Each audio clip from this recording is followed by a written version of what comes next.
welcome our guest speaker. This is Justin Wexler. Justin Wexler and his wife Anna, are the founders of Wild Hudson Valley. And Justin is currently working on writing a book about Native peoples of the Catskills, and he has done a lot of research, and I'm very impressed by his work. I had the opportunity to go on a hike with him, and I learned so much about the environment around me and how natives would have used that area, that I decided to invite him to our annual meeting today. So without further ado, welcome Justin, and I hope you enjoy the presentation.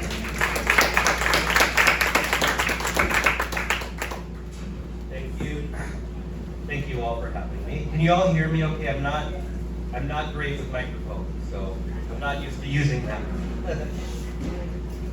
All right, so I started, I'll just give a little introduction, and then what I'm gonna do over the next 45 minutes or so is try to cover 800 years of history in that amount of time. So parts of that, there will be like 300-year periods that I spent 2 minutes on, and 10-year periods that I spent 15 minutes on. So I started that sounds even louder.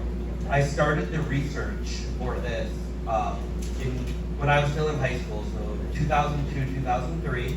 I grew up just across the river in Columbia County, but I had family in Greene County, Albany, and Schoharie County, so I spent a lot of time in the northern Catskills region.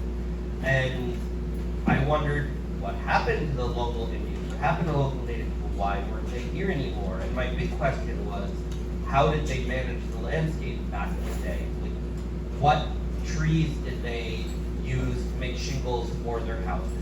What plants did they use for, let's say, for treating a common cold?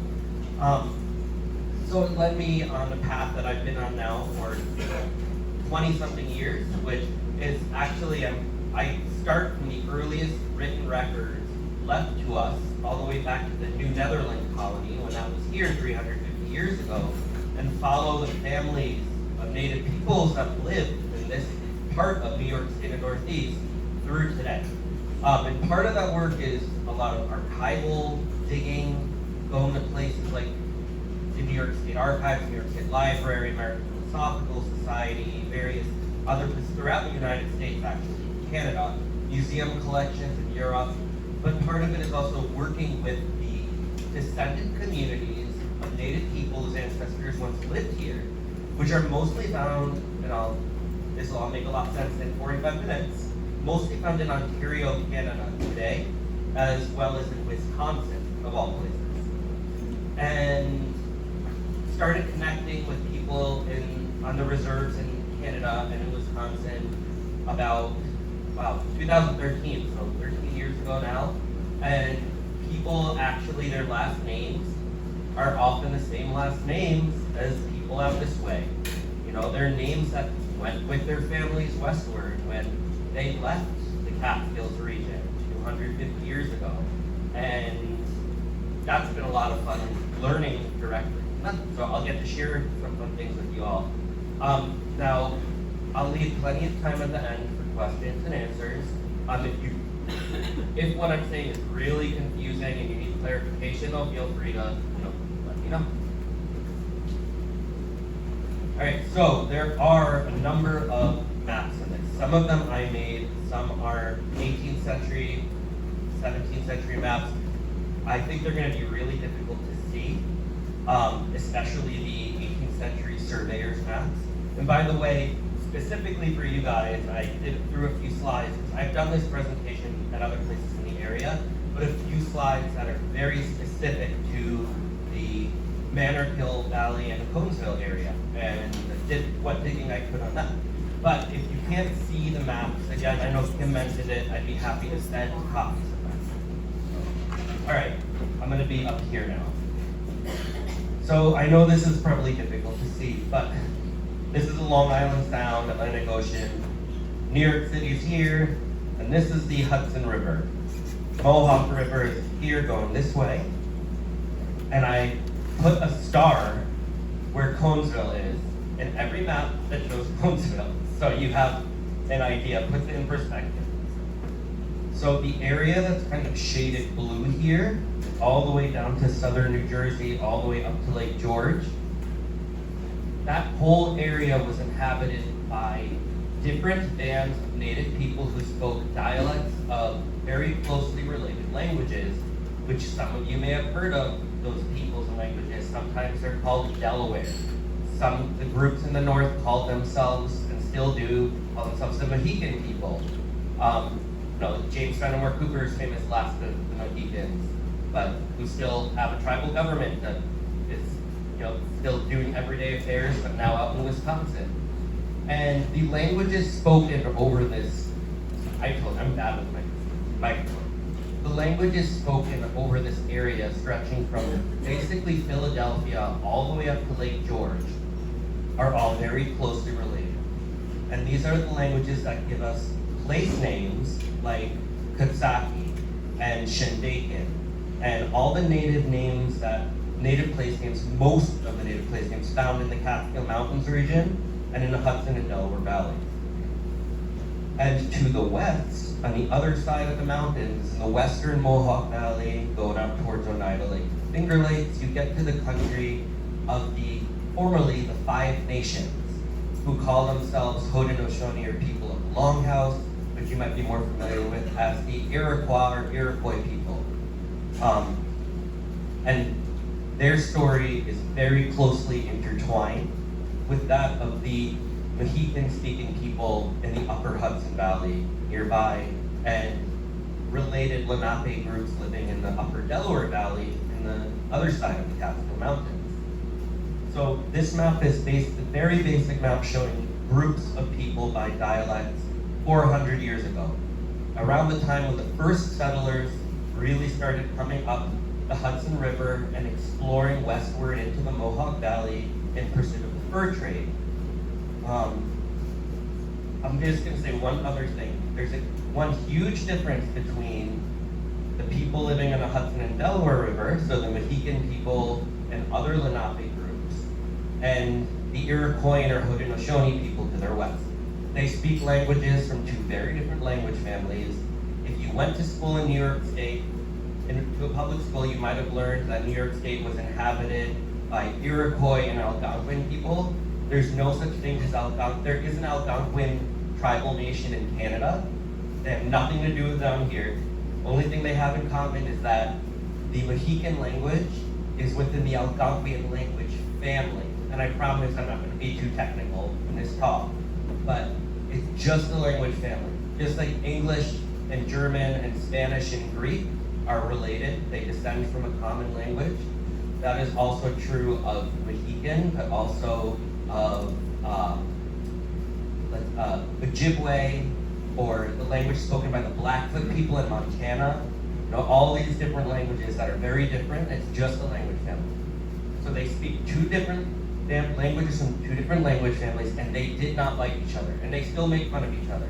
So if you get a bunch of Mohawks or other Iroquois people in a room with a bunch of Mohican or other Lenape people, they're going to start taunting each other because they fought a lot, both before colonization and after. Okay, so I'm going to go into day-to-day life a little bit now. So the Catskill Mountains region as a whole, including the Schoharie watershed, so including the Manor Hill, the Batavia Hill to the south, that whole area was the hunting grounds, as well as farming in some areas down in the flats. That whole area was the territory of two groups of people, the Catskill Indians to the north, and they spoke a dialect of the Mohican language, and the group to the south of them came to be known as the Esopus Indians. And in their language, the Esopus Indians language is still spoken as a first language in Canada today. So that's a language that gave us names ranging from Pepacton, like Pepacton Reservoir, to Shandaken, to Manhattan, actually. And it's still spoken in Ontario, Canada. And both the Catskill Indians and Esopus Indians, besides speaking closely related languages and being two tribal nations who were very close to each other, like they intermarried, they were among other groups known as the River Indians. to the colonists, but also to their native neighbors. And that is because of the importance of fish in their lives and other aquatic resources that they relied on both from the Hudson River, but also from tributaries of the Delaware River. And I'm not talking about, fish that would be considered game fish today, like chain pickerel or brook trout or fish like that. They were going for, of course they fished for those, but they were going for fish that come upstream to spawn.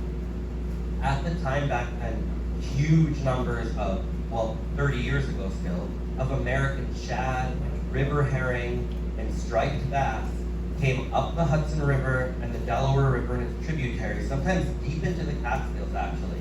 You get to the western Catskills out by the Beaver Kill, out near Livingston Manor, or close to the Pepacton Reservoir. Back in the day, you could go fishing for ocean fish there, like striped bass. And they were catching these fish in huge quantities using weirs and seines, so big drag nets, and all sorts of contraptions. And in this picture, which you can barely see right here, that is a dip net as currently used by their descendants on the reservations in Ontario, Canada. They keep the springtime fishing tradition alive. It's still happening today. Right now, my wife and I just last week were on the Moravian Town Reserve in Canada and visiting people at their spring fishing camps, and they're using these massive dip nets on like 25-foot long poles to scoop up spawning fish. So they're going for walleye now, but when they were living here, it was for shad and it was river herring.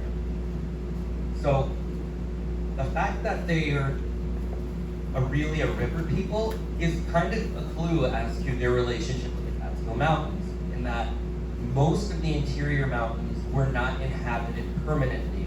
And I'm talking about the past 1,000 years.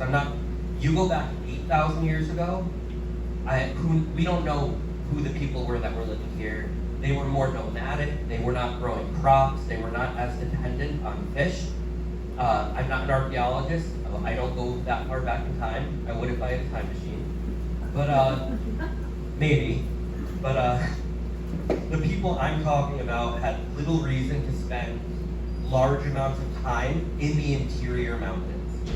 They grew their corn, which I'll talk about next, and they grew their pole beans and sunflowers and squash down in fertile bottomland flats. So imagine the Schoharie Valley down by Middleburg, or the corn flats by Freehold right near here. Those are the same places they were growing their corn and had been for about 1,000 years before European colonization. And they only grew down in those flats. And those valleys were totally treeless. According to early surveys, descriptions going back to the late 1600s, all of those valleys were already treeless by the time the settlers arrived. And the interior Catskill Mountains is where you were going to encounter dark, deep forests and hemlocks and beech trees. I'll get to that in a second. But it was actually a surprisingly open landscape. So they had been growing crops like corn actually for centuries before corn. Corn came from Central America. It took generations of people to adapt it to short growing seasons. Corn is a tropical grass. I just want to point out that, sorry, microphone drives me crazy. Okay, good. It just gets loud all of a sudden. I've been for years trying to find the earliest depictions of regional corn and squash that Native people were growing. Couldn't find it. Finally, it occurred to me one day in New York and surrounding areas were a Dutch colony until around 1670. And that was the golden age of Dutch painting. And the Dutch, unfortunately, those amazing painters in the Netherlands, they didn't come here, which is really unfortunate because it would be really nice to have some beautiful oil paintings showing the landscape here and showing the region's native inhabitants and things like that. But what they did do was paint still life. So they did still life paintings of fruit and vegetables piled up on tables. And I have records of corn and squash and beans being purchased from the Indians here and brought over to the Netherlands. And I started looking at still life paintings. So that's what these are from. That's squash A-row flint corn that I pulled out of still life paintings from the 1630s and 1640s that are pretty much identical to the varieties that native people here were still growing 200 years later. So if you've ever grown scallop squash, also called patty pan squash in your garden, that's the kind of squash that native people were growing here for about 5,000 years. Or acorn squash, that's also another variety they were growing. And flint corn, so you think of the old-fashioned, Indian corn that people buy to use for ornamental use, that was the main corn variety type, not variety, they had many cultivars of it, that they were growing, along with flour corn in smaller quantities.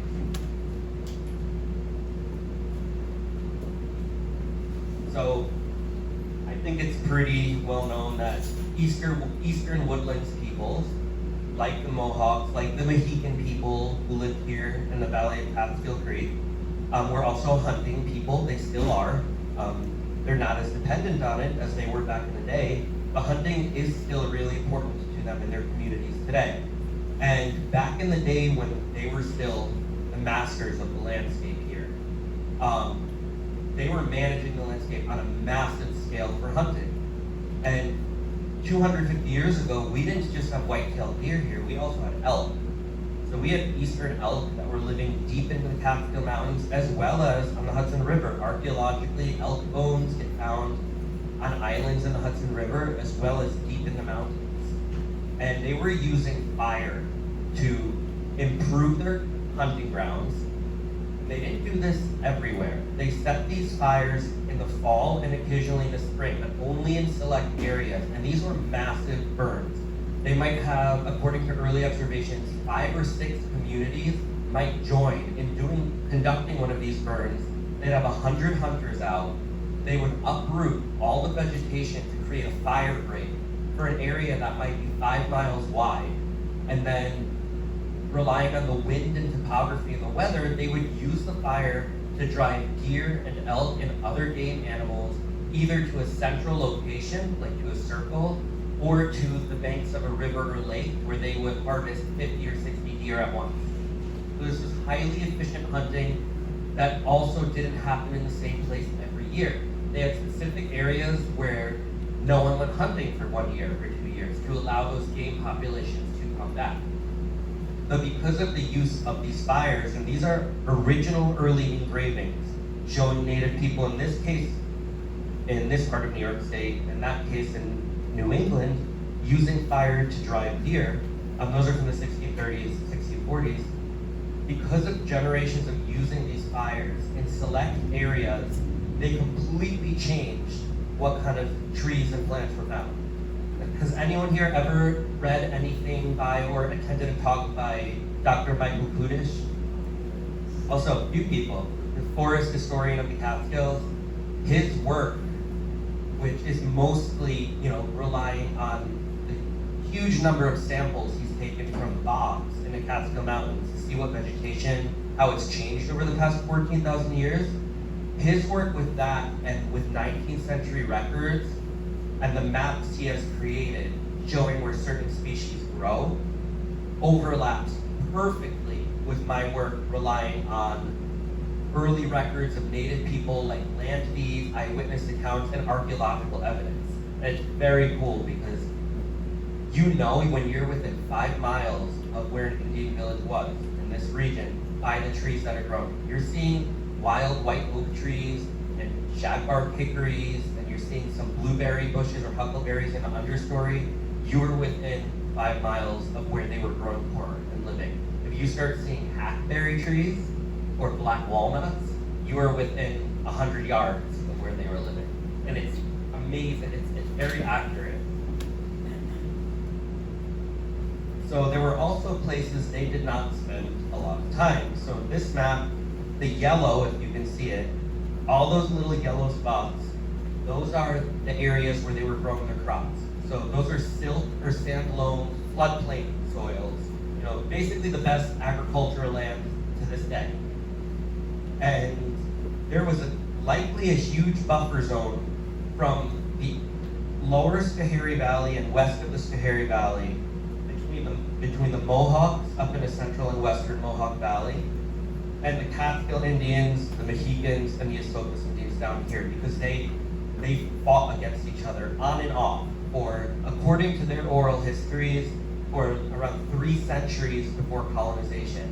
And they continued to fight for generations after, until finally they made peace with each other, which I'll talk about in a second. But in those buffer zones, those were not safe places to go hunting. Those were not places where you were going to be growing your crops. So a lot of those areas to the west of the Schoharie Valley and in the interior Catskills where people did not spend a lot of time were that kind of dense, ancient, shady forest that a lot of people imagine when they think about the landscape here centuries ago. Now, I'll get into the history after this slide, but I do want to mention that even in the interior Catskill Mountains, where those fires were not happening, like human-created fires, not lightning fires, there were still resources that Native people relied on. So elk I already mentioned, and the elk were probably in the Catskills because of this animal, the beaver, which has really come back with a vengeance in recent decades. And anyone who's ever had their leach field flooded or road flooded would attest to. But back then, all the valleys in the Catskills, you can encounter a beaver 3,000 feet up in a stream in the Catskills. They actually will wander pretty far up into the mountains, trying to find the right spot to make a dam. And when beavers make a dam, they create a beaver pond. And they're not there forever. Eventually, they will abandon that area. The pond will drain. It'll become a wetland, and then it'll become a field. And then you have this massive animal that lived here until the 1820s, the eastern elk, subspecies of the elk that you might see in Yellowstone National Park, or in actually north central Pennsylvania, where they were reintroduced. The elk, which are, they almost the size of horses, they were also maintaining open areas, both through their browse, but also by thrashing with their antlers, just like a deer, is doing a rub on a tree today. Imagine an elk with a 6-foot spread between its antlers, the damage that is going to do to a young tree. So we had what were called elk plains or elk meadows scattered about the Catskills. They show up in early records, early surveys, and it was a resource for Native people on hunting trips, both the beaver, elk, bears. All of that depended on this, the American beech and its beech nuts, as did this bird. Anyone know what this is? I know it's probably hard to see. Was the most abundant bird species on the planet for 20,000 years, and it is extinct now. That's the passenger pigeon. And they used to fly overhead. They're highly migratory, in flocks numbering in the tens of millions. It could take 2 days for the flocks to pass over during migration, and the sky would be darkened. Sometimes, if the weather is bad, they'd fly 20 feet above the ground for hours on end. Can you imagine that abundance? And they nested deep in the Catskills. And in fact, it is likely that the valley where Conesville is was one of their nesting locations. I don't have direct evidence yet, but I have indirect observations from missionaries in the 1740s noting that local Native people were heading in that direction during the springtime to harvest the pigeon squabs. Because when these birds nested, their nesting colony might be 3 miles by 20 miles in size, with 10 to 50 nests in almost every single tree. Trees would fall down from the weight sometimes at night, and Native people would enter with poles to knock fat baby pigeons out of their nests. They would bring back enough pigeons to smoke dry and to make literally sometimes tens of gallons of pigeon oil for cooking, and it had almost no appreciable effect on the birds' numbers. It was ultimately the telegraph and trains that drove this bird to extinction when commercial hunters literally started chasing the flocks around the United States and Canada and wiping them out. And now they're gone. All right, so by the 1630s, so these glass trade beads are a style, those are Venetian, they were manufactured in like 1630s period. Those were all dug up in the interior Catskills. So that's the earliest evidence of communication and trade between Native people in the Catskills and Europeans. So 1620s, 1630s period. And at that time, the Dutch settlers were really curious about these mountains. Like, they thought that they might be rich in mines, there might be silver ore, or even gold, or lead, or iron, and they did start sending exploratory parties towards the Catskills in the 17th century, trying to find whether there were any mineral riches there. And there were so many rumors. I'm sure somebody in here has heard a story about how the local native people had a secret lead mine somewhere, or had a secret silver mine somewhere. And those rumors spread around for 200 years, and sometimes they're still around today. So, when the Dutch came here, they were here for one reason. It was not to stay necessarily. They were here for beaver pelts. And these big felt Three Musketeers style hats that these guys are wearing, the highest quality felt hats were not made with felt from sheep's wool. They were made from the underhairs on a beaver pelt. And native peoples in the Northeast, in the wintertime, they wore robes made out of beaver pelts sewed together. And they would wear them fur side against the skin during the winter. Summer, they would wear it fur side out to shed water. And after wearing one of those for several years, the long guard hairs would wear off, exposing the short underhair, which meant that local native people's old, smelly, used garments were what was in highest demand for these traders. And on the other hand, these traders, they thought that they were getting a great bargain because they were selling junk to them, right? Glass beads and cheap metal knives. Well, for a people who made their own beads but out of shell and copper and stone, they didn't know how to make glass. These really very beautiful glass beads, or steel knives, or brass pots, they were coming from overseas, and to them, they were high value. So both sides, I think, felt like they were taking advantage of the other at first.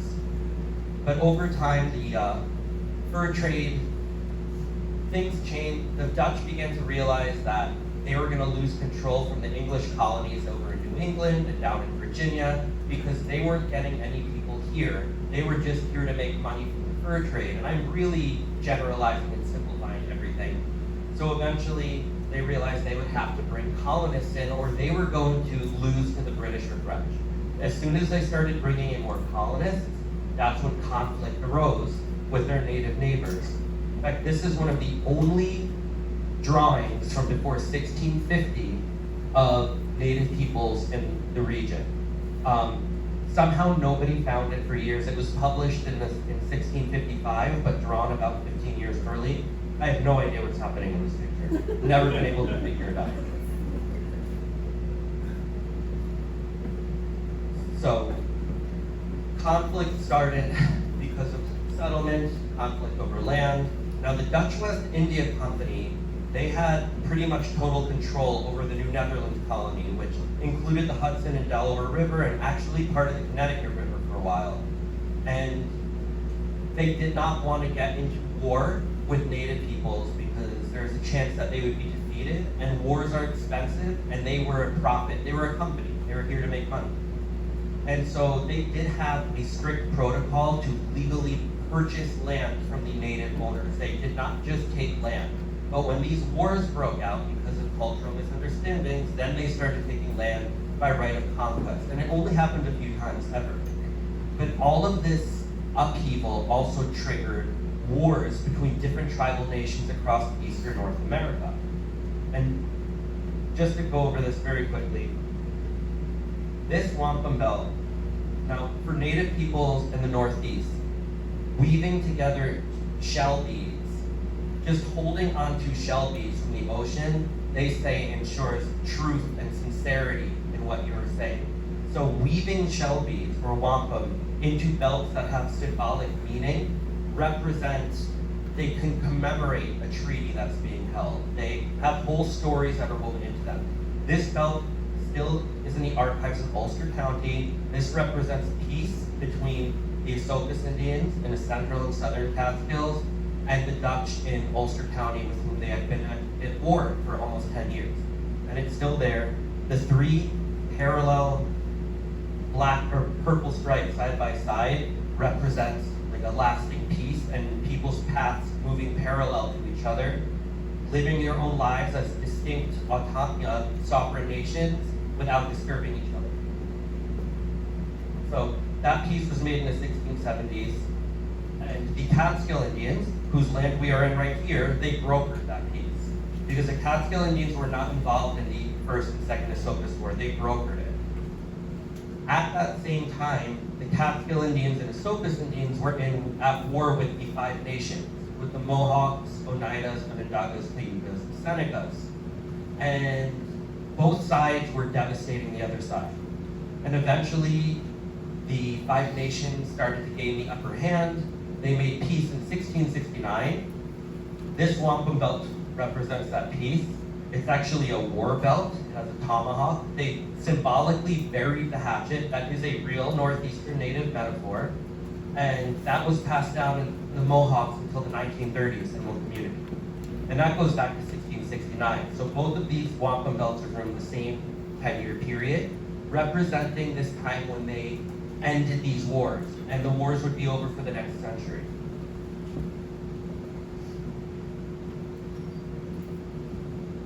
So during that peaceful time,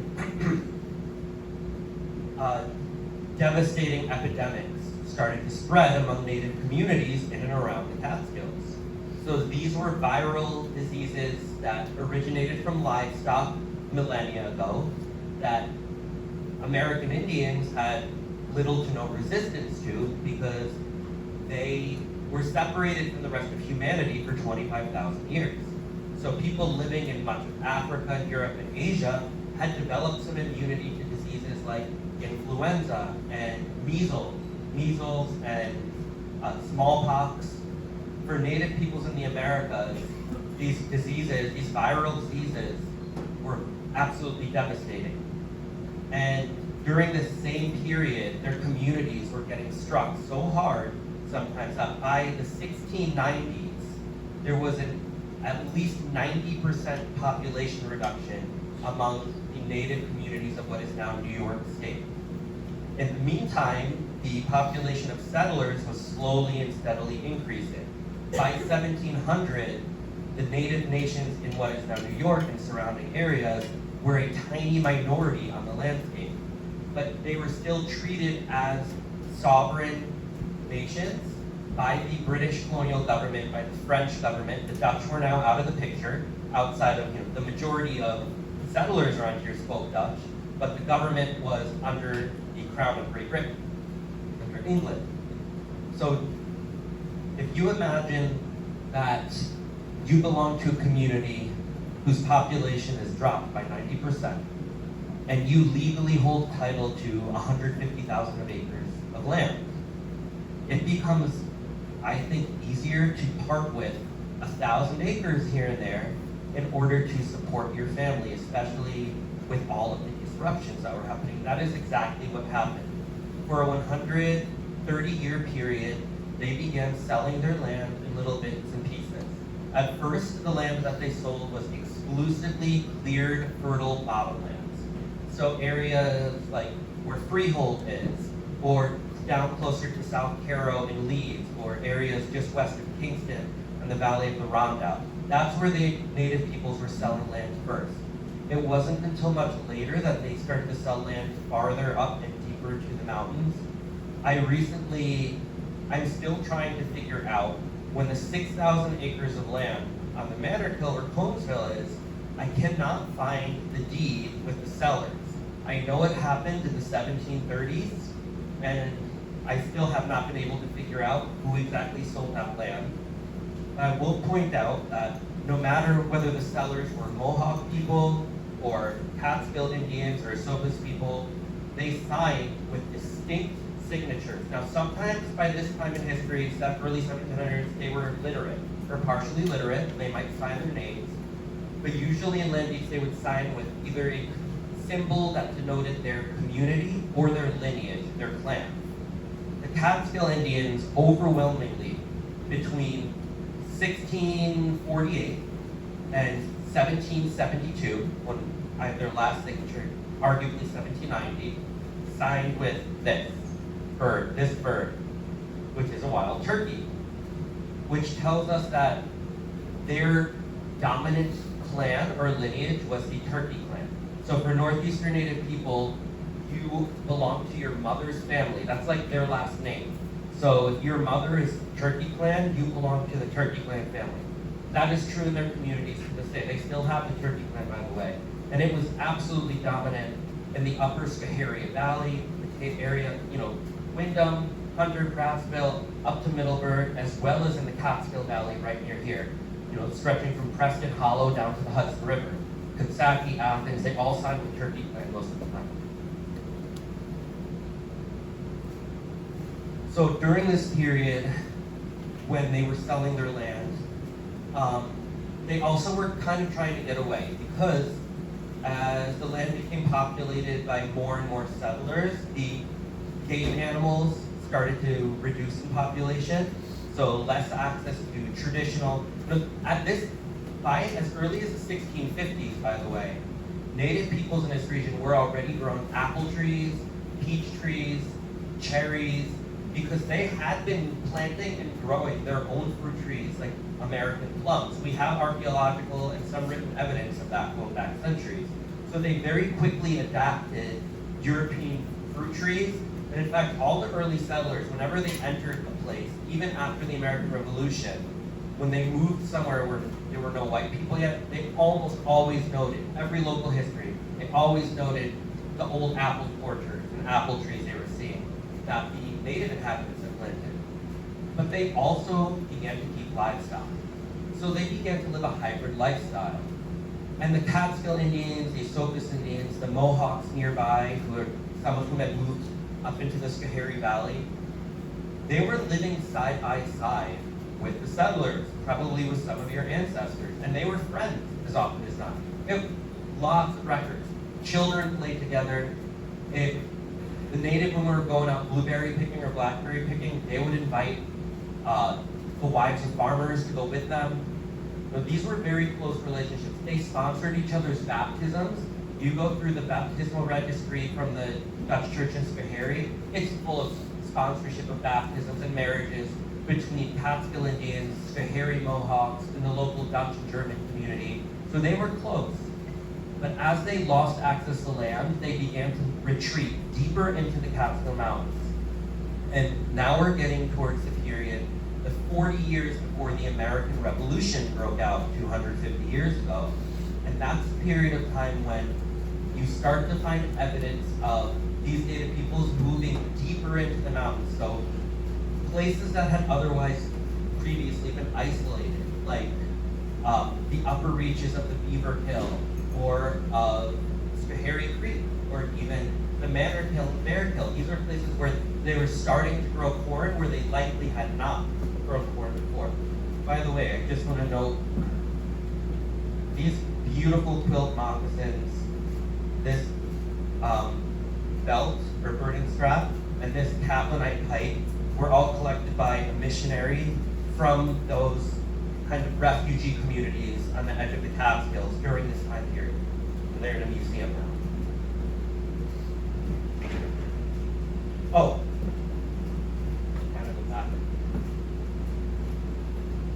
Anyone here ever seen the Van Bergen overmantel at the Farmers Museum in Cooperstown? Worth going to the Farmers Museum just to see this painting. It is the earliest painting showing the Catskill Mountains. It was painted down in Leeds, so just 20 minutes from here. And it shows a farmhouse, which is no longer standing, but I think the barn did until the 1930s.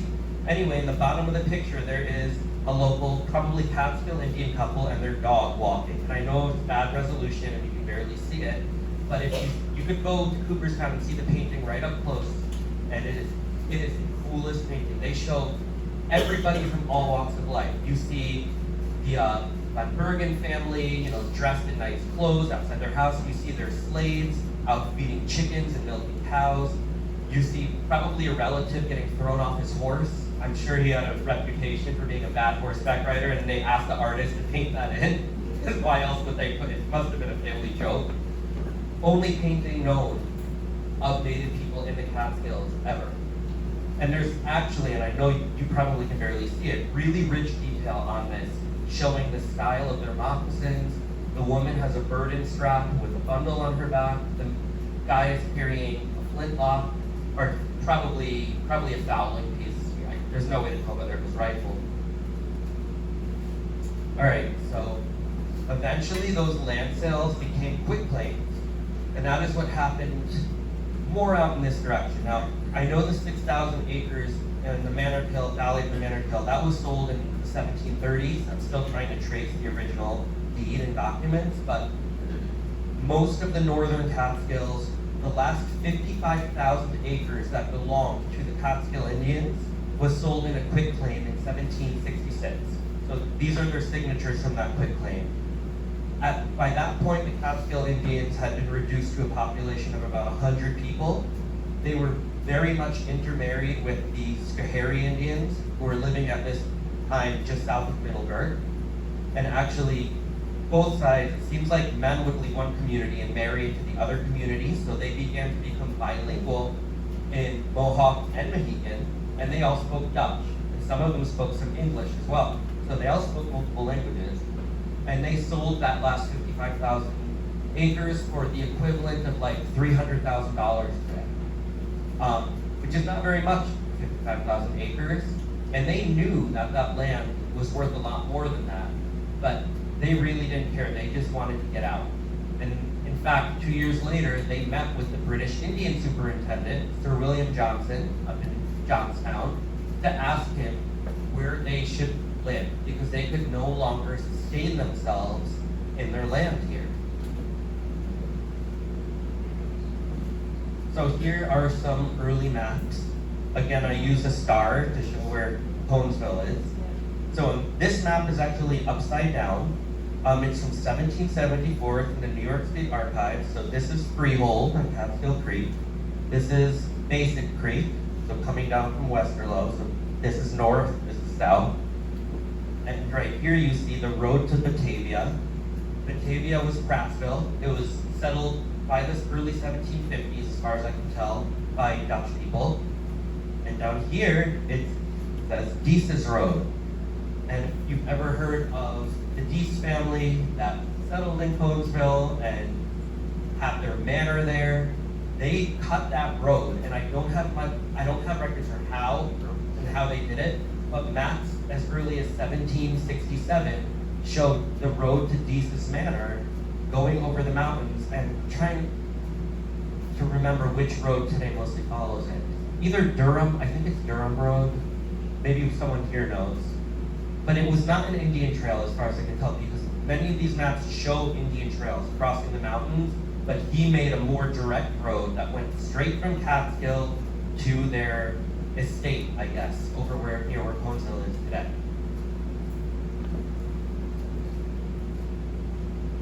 Another early map. This is oriented correctly. This is Freehold. So we're over here somewhere, and this is Dease's Road again. I put a star. Conesville is not there. It's actually like out here, but that's the road that went towards Conesville. This is 1767, by the way. It also gives the names for all these tributaries of Catskill Creek in the Dutch language, sometimes German, because German was spoken in Freehold at that time. There were settlers from Middleburg moved to Freehold in the 1730s, and their names in the Catskill Indians Mohican dialect. So, oh man, sometimes I can't remember the modern names of streams, but I know what they were called 300 years ago. What's the main stream that flows into East Durham where everybody goes swimming? There's a waterfall near there. I can't remember what it was called. We used to swim there. Yes. Well, that was the name, the native people's name for that stream means Waterfall Creek, not surprisingly.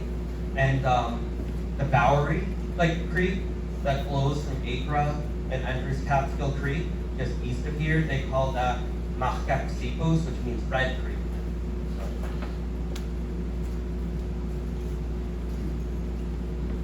So in this period, and I'll wrap up soon because I know I'm getting low on time. In this period, right before the American Revolution, they have sold the last of their land. The Esopus Indians had sold it multiple times over through the Hardenberg patent, and the Catskill Indians had sold the last of their land in what is now eastern Schoharie County, northern Greene County, and southwestern Albany County, in that quitclaim that I mentioned. In that very same era, the Fort Stanwix Treaty happened.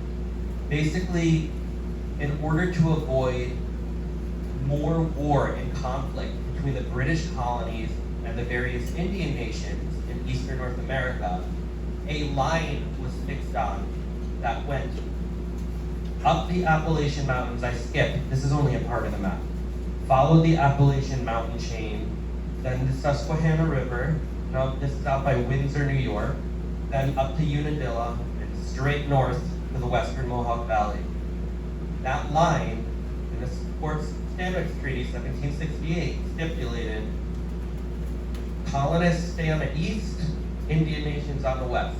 If the colonists cross over that line and illegally settle, they could be evicted by the tribal nations who lived there because it was their land. This really upset a number of colonists, including George Washington, many who were land speculators. And they saw that there was huge opportunity to the west, western New York State, the Allegheny, the Ohio Valley, where there was so much rich land. And they really resented the British Crown for this treaty, because this treaty effectively prevented settlers from crossing west of the Catskill and Appalachian Mountains. And so this is the same period. If you notice this line where it goes, each one of these Indian villages were inhabited by native peoples who had originally lived on the East Coast and were now living out there. And they were right on the edge of the line. So it was during this period, 1766, 2 years before, this medallion, I don't know if you guys can see it, it says "Happy While United." It's an Indian and a colonist, and they're sharing a pipe peacefully. On the colonist side, you can see boats in the background and houses and a field. And on the Indian side is a big, beautiful tree and forest. This medallion or medal was handed out to leaders by the British Indian superintendent as kind of like, you know, thank you for your loyalty. That medallion was passed down by descendants of native people from the Catskill Mountains until one of them sold it to a collector 100 years ago. So they brought that with them to Canada. And they got to Canada because of the American Revolution. So when the American Revolution broke out, at first most of the native nations did not want any involvement. There were exceptions. The Mohicans living east of the Hudson River, who at that time were called the Stockbridge Indians. That's how that group is known today, as the Stockbridge Muncie Band of Mohican Indians. They were fervent supporters of the Patriots, the rebels. But with that exception, the majority of native nations wanted nothing to do with this war. They're like, let these white people fight among themselves, basically. 1 or 2 years into the war, however, the different native nations began to realize that if the war went in the favor of the rebels, their land was under serious threat. They weren't stupid, they were aware of what politics were that were happening. Again, many of them lived side by side with the settlers. They were not living in a little bubble, you know, out hunting game in the woods. They knew what was happening. They were up to date with the politics that were happening in the British colonies. So slowly but surely, they began to be drawn towards the loyalist cause. Not because these various tribal nations cared about the British monarch, but it was in their interest. Because if they lost the war, their land was under threat. And that is exactly what happened.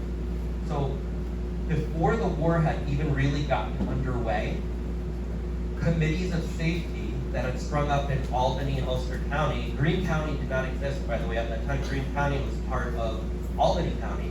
Actually, Schoharie as well was Albany, and then Tryon, well, formerly Tryon County to the north.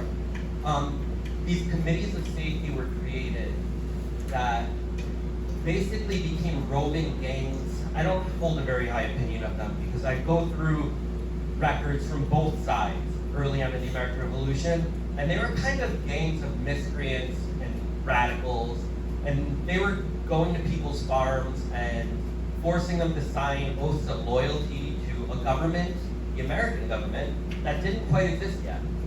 And why would a farmer busy out in the backwoods in the Catskills, have any interest in signing this piece of paper of loyalty to a government that didn't exist. They were busy caring about their farm.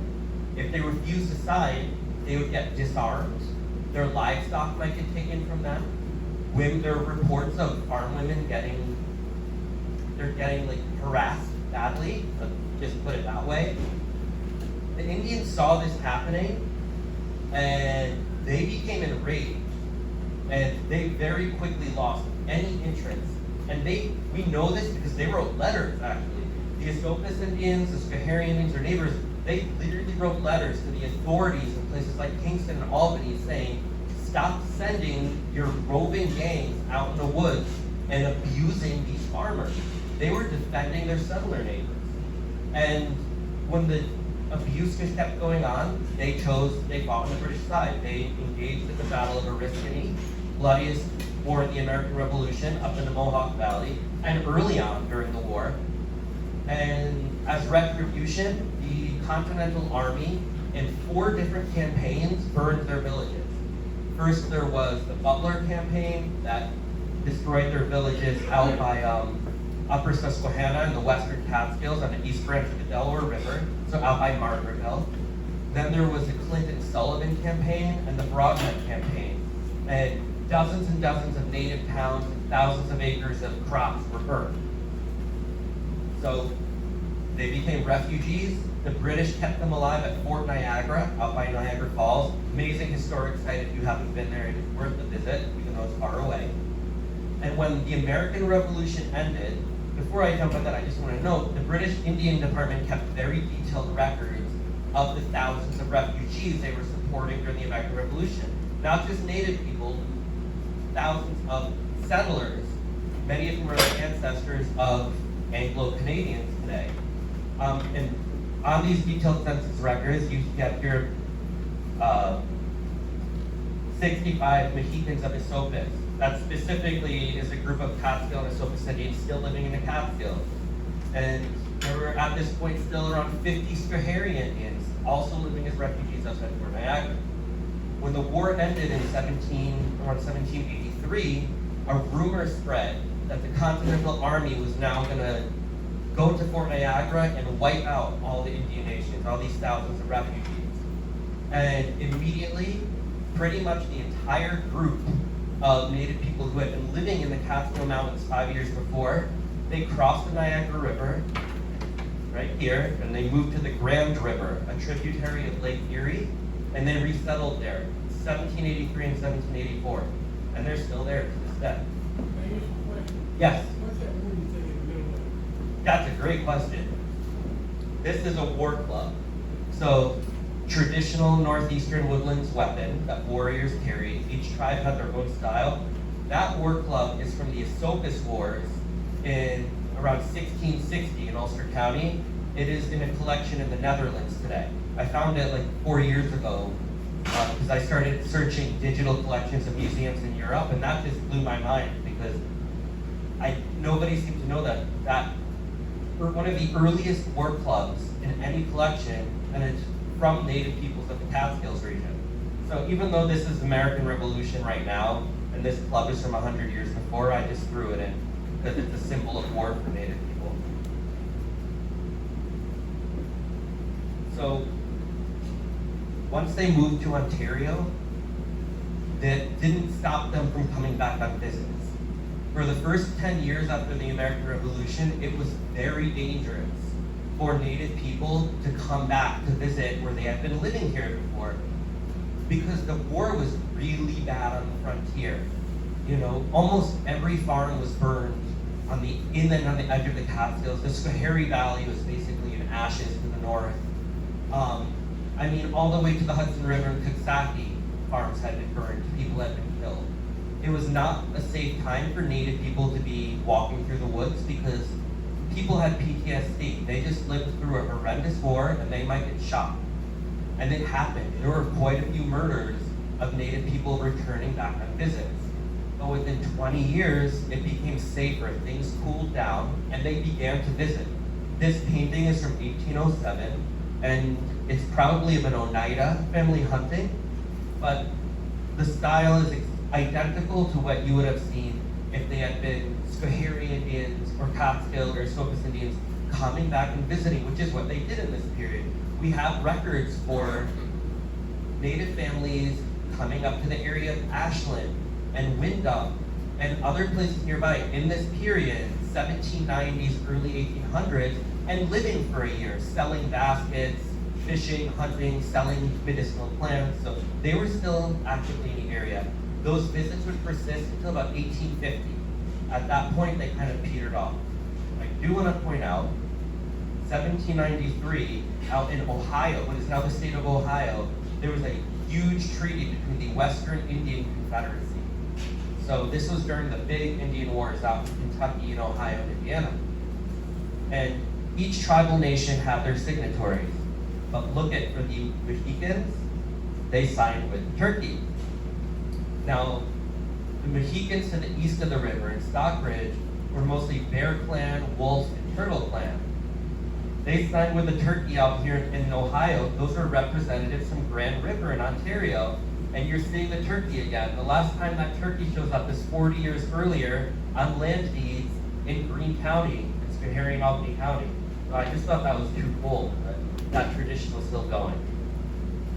And their tribal government persisted until the 1930s. Grand River Reserve in Ontario. This is 1900, this picture, showing the Council of the Six Nations on the Grand River Reserve. And on this side of the page, one of those guys is a direct lineal descendant based on their hereditary chieftainship system from Ulster County. So the Ulster County side of the Catskills, but descended from this whole area. Those guys are also descended from the Schoharie Indians that lived nearby, not too far away, and spoke Mohawk. And they're still there to this day. But what is called the Delaware contingent, so those are descended from Mohican and Lenape people from the Catskills region. They no longer have a representative on the council, but they still number about 200 people out of multiple thousand Native people living on that reserve.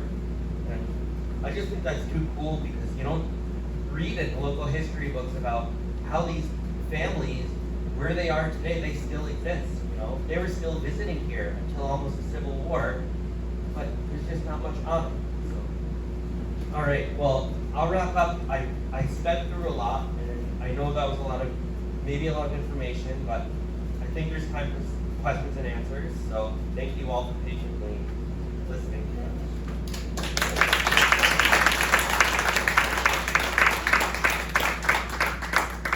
Question over there. Well, you said that the Indians moved out of the area and moved west, and there's kind of a line of demarcation on the Adirondacks, and all the Indians stayed west of the colony. Do you know what that treaty is?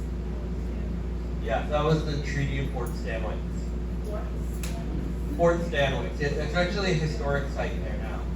Actually, one thing I didn't mention, one of the things that definitively made all the neutral Native parties turn towards the British. So Fort Stanwix was in the heart of Six Nations country. So it's in the western Mohawk Valley out near Oneida.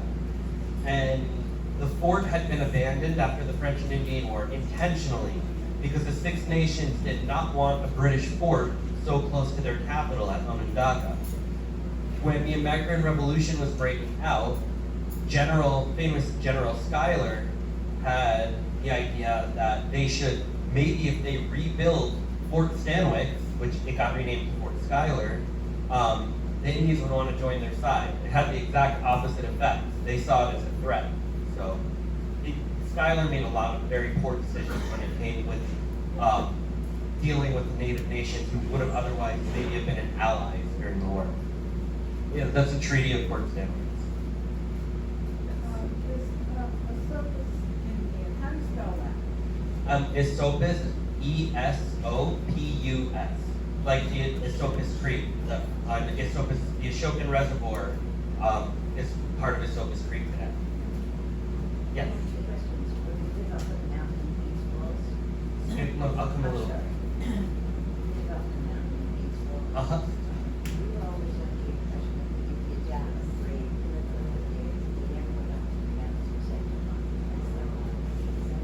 So, question was, and I've heard this from many people. The story goes that the local Native people they didn't go up into the mountains except to hunt because they were afraid. We don't know, honestly. It's possible. So, I know from talking with traditional people from their communities today that high mountains and mountain peaks are considered to be places where you like connection with supernatural forces that are, excuse me? Montauk? Oh, I see it. So the word Manitou, and then in the 19th century, they named the Casca Mountain the Wall of Manitou or whatever. Yeah, that was mostly made up for the resort, all of that. It likely was made up for the resort. Uh-huh.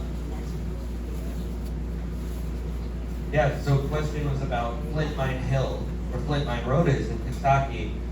There are multiple hills in Kentucky and Athens in the same area down in the flats that have 10,000 plus years of quarrying for really high quality chert or flint, which is used, all of our ancestors used for multiple million years for projectile points, knives, so arrowheads, knives, drills, scrapers. That is one of the largest and oldest native quarry sites anywhere. The flats around it, unfortunately, where people fought against it, but they are now owned by a company called Flint Mine Solar, and I think they're putting up 800 acres of solar panels on farm fields, and it's all sensitive archaeological site too. But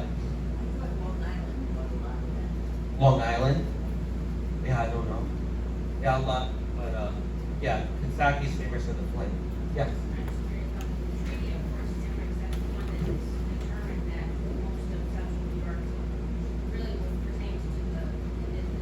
Yeah.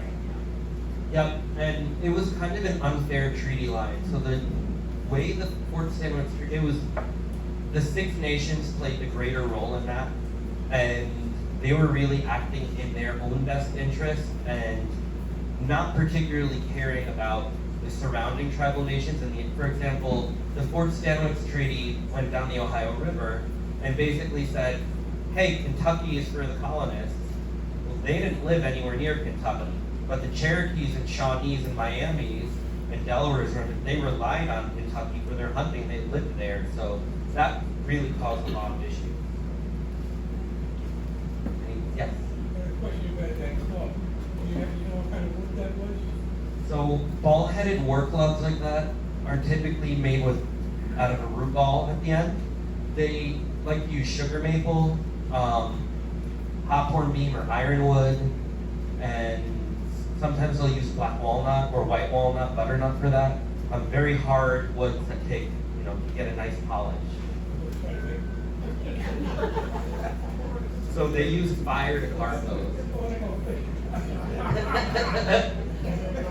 Oh, that's brilliant. Yeah, they use fire to carve. Actually, this is kind of fun. For fine carving, and by the way, if your ancestors lived in the northern hemisphere, your ancestors did the same thing. They would use beaver teeth fixed into a handle as wood chisel. And for really fine carving, porcupine teeth. Because they're really small, and both porcupines and beavers, they have bright orange teeth that are made for chewing through wood, for eating bark in the case of porcupines. So, yeah, I've never used one, but I can see why it would work. Beavers cut down trees. Yes? I was curious to know how that treaty that you talked about, how does that relate to the proclamation of 1763? And I know Kim might know about that too. That was, what fields to us, was that after that David was allowed to go. It's all connected. Yeah, I'm rusty on that period between Pontiac's war and Dunmore's war. They were all connected. Those What three. was that date of the treaty you mentioned? 1768. Oh, okay. Yep. So it's probably all related to the same idea, Yep. stay on this side of the mountain, don't go over there. Basically, yeah. And this idea that, the British were respecting and upholding the sovereignty of those tribal nations. But yeah, they weren't needed. None of these were good solutions, and ultimately they just led to more bloodshed. And unfortunately, Yeah. any other questions? But one other thing I would like to say though, the question about Native people being afraid of going into the interior mountains. During the American Revolution, we have records for Overlook Mountain by Woodstock to Native people using that, local Native people who had ended up at Fort Niagara, using that as like a point to spy down in the lower Hudson Valley to see what was going on, and relaying that information to the military up at Fort Niagara. And there's also the famous site at the head of Schoharie Creek near North-South Lake by Tannersville, where a group of loyalist Native people kind of had a supply depot. Some people know where the location is. So they were very familiar, the fact that they knew where to go in the high mountains and peaks during the American Revolutionary War indicates that they had familiarity with the high places. So, yes. Yeah, I read a book says that there are, the natives built effigies on Overlook Mountain. Effigies of snakes and turtles.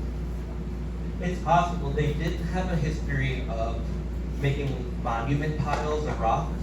So every time someone passed by a point, they would put a rock on top. These things were huge. They could be 50 feet wide and 20 feet high. I know I have documented 12 monument piles, and I also have documentation for almost all of them getting dismantled by farmers to be used either for cellars or for stone fencing.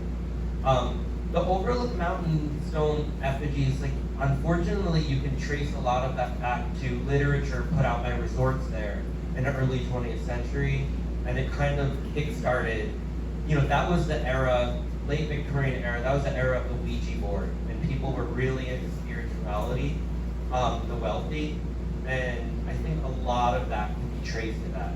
However, human beings have lived here since the ice sheet retreated, 15,000 years ago. So we can't explain what every stone, everything is. You never know. Some of it might be real. Anything else? All right, well, anyone has questions or you're looking for resources in the future, feel free to get in touch. My email is whb@wildhudsonvalley.com. And we also give presentations throughout the region all year round. So, thank you all.